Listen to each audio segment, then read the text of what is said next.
We do bring you some breaking news now, and the Indian Union Home Minister Amit Shah will chair a crucial meeting today at 12 p.m. midday regarding the Indus Water Treaty with Pakistan.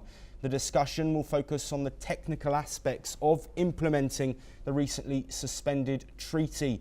This meeting comes amid heightened concerns over the management of the shared water resources, with key officials set to deliberate on the future course of action. We head now to the Middle East, and at least 44 Palestinians have been killed in Israeli airstrikes across the Gaza Strip, according to local media sources.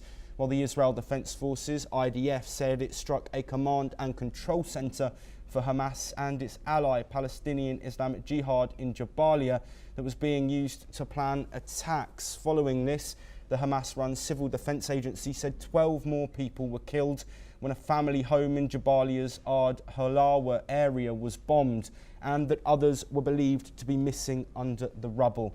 Since the January ceasefire collapsed on March the 18th, Israeli attacks have killed more than 1,900 Palestinians, many of them civilians, according to the Gaza-run health authorities.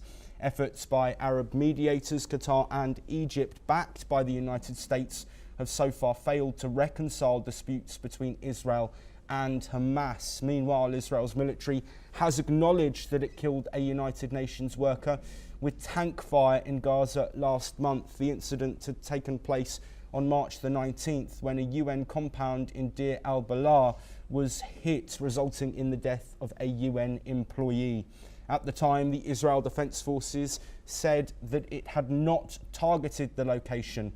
According to the IDF, these early findings have been shared with the United Nations and a full report will be provided. Moving on now, when US President Donald Trump says trade talks between the US and China are back on. He pushed back against Beijing's denial that any dialogue is happening. Trump has told reporters that they had a meeting this morning without identifying the participants. The talks come as tensions rise. The US has slapped a 145% tariff hike on Chinese goods. Here is what Trump has said. Well, they had a meeting this morning, so I can't tell you. It doesn't matter who they is. We may reveal it later, but they had meetings this morning, and we've been meeting with China, and so I think you have it. Well, Trump also said he will meet several world leaders in Rome while travelling for Pope Francis's funeral.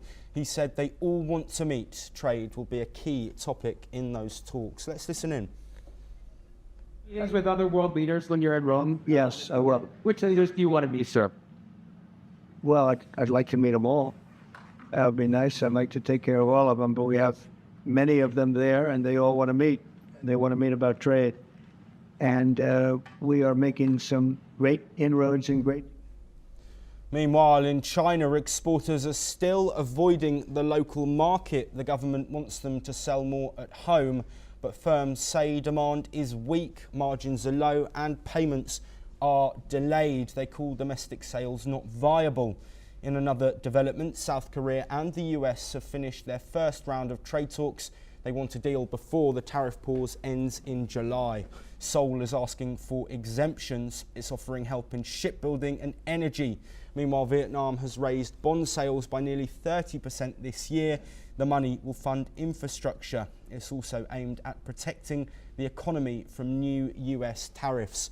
A French minister has said that US-EU agreement is a long way off, pushing back on Trump's pressure tactics.